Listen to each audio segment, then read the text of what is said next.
हमारी संस्कृति, हमारे संस्कार सदा रहें हमारे साथ। सब्सक्राइब करें तिलक। भक्तों नमस्कार। हमारे यात्रा कार्यक्रम दर्शन में आपका हार्दिक अभिनंदन है। भक्तों, आज हम आपको अपने यात्रा कार्यक्रम दर्शन के माध्यम से एक ऐसे मंदिर की यात्रा करवाने जा रहे हैं जिसके बारे में लोगों का विश्वास है कि इस मंदिर में लगातार 40 दिनों तक दर्शन पूजन करने से मनचाहा वरदान मिलता है। इसलिए इस मंदिर में निरंतर हजारों भक्त आकर दर्शन पूजन करते हैं तथा मनोरथ सिद्धि की प्रार्थना करते हैं।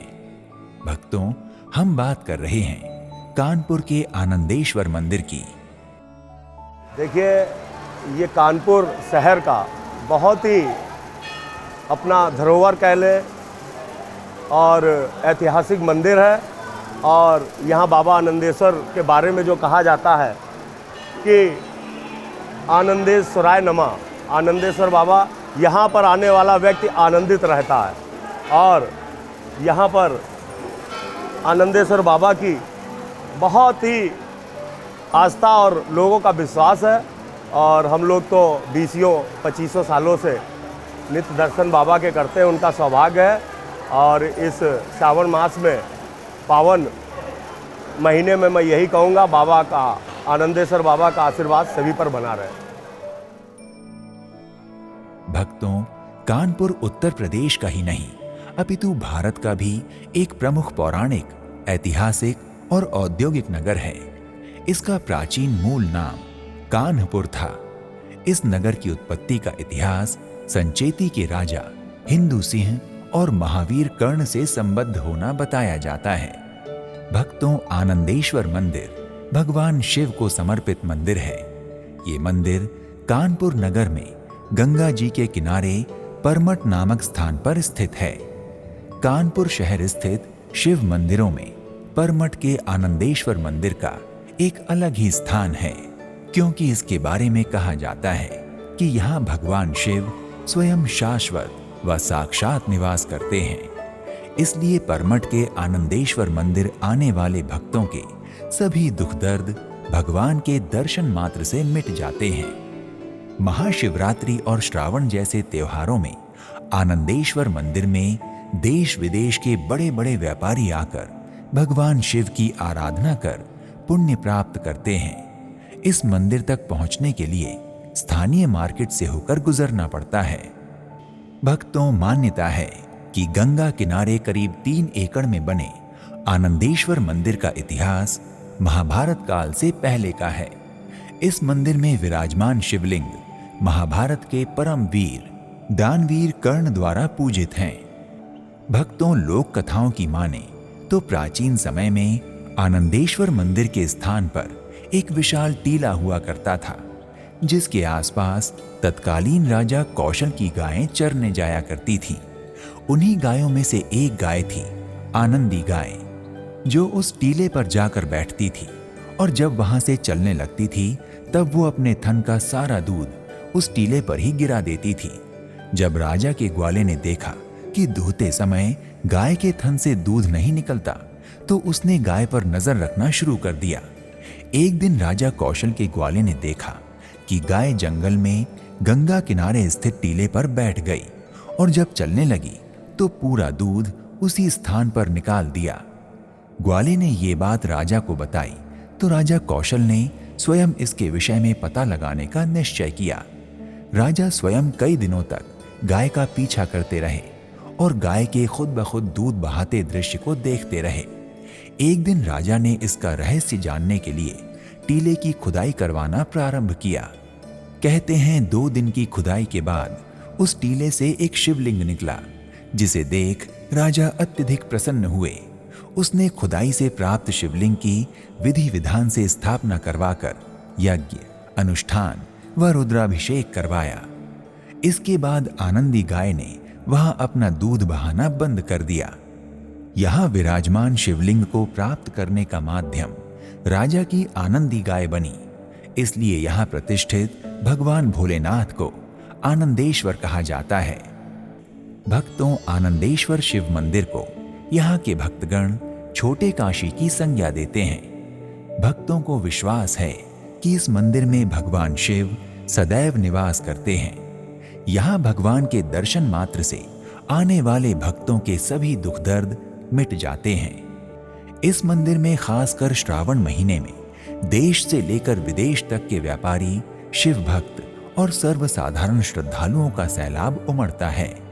महाशिवरात्रि, श्रावण, मलमास, प्रदोष, त्रयोदशी और सोमवार में कई भक्तगण यहाँ रुद्राभिषेक करते हैं। श्रावण मास में सोमवार को भगवान भोलेनाथ का दर्शन पूजन करने के लिए रविवार रात से ही लाखों शिव भक्त कतार लगाकर खड़े हो जाते हैं और ये क्रम सोमवार देर रात तक चलता रहता है। श्रावण मास के सोमवार को इस मंदिर के पट 24 घंटे के लिए खोल दिए जाते हैं। मंदिर में प्रतिदिन 8 से 10 हजार भक्त दर्शन करने आते हैं, लेकिन श्रावण मास में ये संख्या और भी बढ़ जाती है। विशेषकर श्रावण सोमवार के दिन यहाँ आने वाले भक्तों की संख्या लाखों में होती है।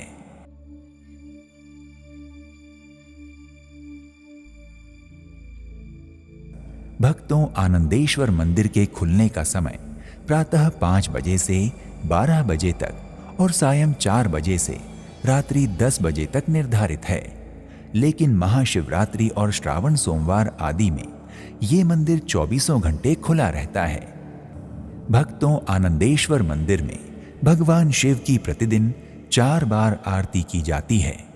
इसमें मंगला आरती का खासा महत्व है। ढोल, नगाड़ों और शंख की ध्वनि से आरती का वातावरण अत्यधिक भक्तिमय हो जाता है। विशेषकर सायंकालीन आरती तो भक्तों का मन मुग्ध कर देती है। आरती का शुभारंभ डमरू और थाल की तुमुर ध्वनि के साथ होता है।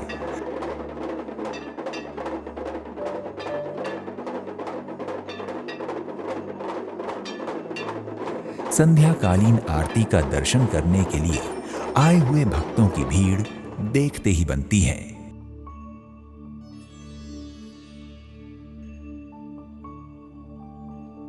भक्तों, यदि आपको आनंदेश्वर मंदिर दर्शनार्थ जाने का सौभाग्य प्राप्त होता है तो आप मंदिर में शाम की आरती का दर्शन अवश्य करें, क्योंकि यहाँ आरती को लेकर मान्यता है कि जो भक्त यहाँ आरती का दर्शन करते हैं उनकी सारी परेशानियां खत्म हो जाती हैं।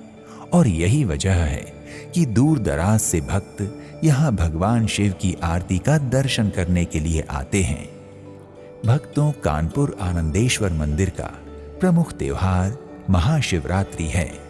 इस अवसर पर मंदिर में रंग बिरंगे पुष्पों, पर्दों और रंगीन खूबसूरत लाइटिंग से इस मंदिर को दुल्हन की भांति सजाया जाता है, जिससे इस मंदिर का अप्रतिम और अनुपम सौंदर्य कई गुना बढ़ जाता है। भक्तों, आनंदेश्वर मंदिर परिसर में आनंदेश्वर महादेव के अतिरिक्त सारी विघ्न बाधाओं को दूर करने वाले श्री गणेश जी, भगवान श्री राम जी का दरबार, भगवान श्री कृष्ण और राधा रानी की युगल जोड़ी, संकट मोचन हनुमान जी महाराज, काल विनाशिनी काली माता, सुख समृद्धि दायिनी संतोषी माता, समस्त पीड़ा और कष्टों से मुक्त करने वाली माता पीताम्बरा का शक्तिपीठ, धन और वैभव की देवी माता लक्ष्मी तथा न्याय के देवता न्यायमूर्ति शनिदेव के मंदिर भी स्थापित हैं। भक्तों, आनंदेश्वर मंदिर में भक्तों को हमेशा बूंदी का प्रसाद दिया जाता है, जो विशुद्ध गाय के घी द्वारा पवित्रता पूर्वक इसी मंदिर परिसर के पाकशाला में बनाया जाता है। भक्तों, यहाँ प्रसंगवश माता लक्ष्मी के श्रृंगार की चर्चा आवश्यक हो जाती है कि देवी देवताओं के षोडशोपचार पूजा में उनके श्रृंगार का विशेष महत्व है। इसलिए मंदिरों में विराजमान देवी देवताओं को आकर्षक वस्त्रों और आभूषणों से सुसज्जित किया जाता है, किंतु आनंदेश्वर मंदिर परिसर में विराजमान माता लक्ष्मी का विशेष श्रृंगार चूड़ियों से किया जाता है। अन्य श्रृंगार प्रसाधन गौण हैं। भक्तों, यदि आप कानपुर में आनंदेश्वर मंदिर की यात्रा पर जा रहे हैं तो इस मंदिर के अलावा नवाबगंज बर्ड सेंचुरी, फूल बाग, भारत माता मंदिर, JK मंदिर, कंपनी बाग, प्रयाग नारायण मंदिर, पत्थर घाट, वाल्मीकि आश्रम, शिव शंकर मंदिर, श्री राधा कृष्ण मंदिर, लव कुश बैराज, आशा मंदिर, जापानी गार्डन बिठूर, मोती झील और एलन फॉरेस्ट चिड़ियाघर जैसे कई अन्य पर्यटन स्थल हैं जहां की सैर कर आप आनंदित हो सकते हैं। भक्तों, अगर आप कानपुर के आनंदेश्वर मंदिर की यात्रा का विचार कर रहे हैं तो यहाँ की यात्रा आप कभी भी कर सकते हैं, लेकिन सबसे अच्छा समय जुलाई से मार्च के बीच का होता है। भक्तों, अगर आप कानपुर के आनंदेश्वर मंदिर के दर्शन को जा रहे हैं और इसके आसपास ठहरने की कोई अच्छी जगह देख रहे हैं तो कानपुर उत्तर प्रदेश ही नहीं, भारत का एक प्रमुख औद्योगिक शहर है, इसलिए यहाँ आपको ठहरने के कई विकल्प मिल जाएंगे। यहाँ धर्मशालाओं, अतिथि गृहों के साथ साथ मध्यम स्तरीय और शीर्ष होटल उपलब्ध हैं, जहाँ उचित समझें वहाँ ठहर सकते हैं। भक्तों, यदि आप कानपुर स्थित आनंदेश्वर मंदिर एवं यहाँ के अन्य पर्यटन स्थलों की यात्रा करने की योजना बना रहे हैं तो आप यहाँ देश के विभिन्न शहरों से हवाई, रोड और रेल यातायात के इन तीनों माध्यमों से आसानी से पहुँच सकते हैं। भक्तों, यदि आप कानपुर के आनंदेश्वर मंदिर की यात्रा वायु मार्ग द्वारा करना चाहते हैं तो बता दें कि यहाँ पहुँचने के लिए मंदिर से कानपुर गणेश शंकर विद्यार्थी एयरपोर्ट की दूरी लगभग 16 किलोमीटर है, जहां से केवल एयर इंडिया की उड़ानें उपलब्ध हैं। कानपुर से लखनऊ का चौधरी चरण सिंह अंतर्राष्ट्रीय हवाई अड्डा भी कुछ घंटे की दूरी पर है। कानपुर और लखनऊ दोनों एयरपोर्ट से बसों और कैब के माध्यम से आप आनंदेश्वर मंदिर तक आसानी से पहुंच सकते हैं। भक्तों, अगर आप रेल के माध्यम से कानपुर के आनंदेश्वर मंदिर की यात्रा करना चाहते हैं तो बता दें कि कानपुर सेंट्रल रेलवे स्टेशन देश के 5 प्रमुख रेलवे स्टेशनों में से एक है। दिल्ली, लखनऊ, भोपाल, पटना, आगरा जैसे शहरों से कानपुर के लिए कई एक्सप्रेस और सुपरफास्ट ट्रेनें उपलब्ध हैं। रेलवे स्टेशन से आनंदेश्वर मंदिर के लिए ऑटो, टैक्सी और बस की सुविधा लेकर आप मंदिर तक पहुंच सकते हैं। भक्तों, अगर आप सड़क मार्ग से कानपुर के आनंदेश्वर मंदिर तक पहुंचना चाहते हैं तो बता दें कि कानपुर शहर उत्तर प्रदेश और इसके पड़ोसी राज्यों के विभिन्न शहरों और कस्बों से सड़क मार्ग द्वारा अच्छी तरह से जुड़ा हुआ है। कानपुर का इंटर स्टेट बस स्टेशन शहर का मुख्य बस अड्डा है। कानपुर पहुंचने के लिए आप निजी बसों और सार्वजनिक बसों का लाभ उठा सकते हैं। भक्तों, अगर आप भी कानपुर स्थित आनंदेश्वर मंदिर की यात्रा करना चाहते हैं तो यथाशीघ्र कानपुर के परमठ पहुंचिए और आनंदेश्वर धाम स्थित भगवान शिव का दर्शन परसन कर उनका अनुग्रह प्राप्त कीजिए। इस एपिसोड में इतना ही। किसी और धाम की यात्रा में आपसे फिर भेंट होगी। तब तक के लिए हमें विदा दें। नमस्कार। इति शुभम। हर हर महादेव। महादेव।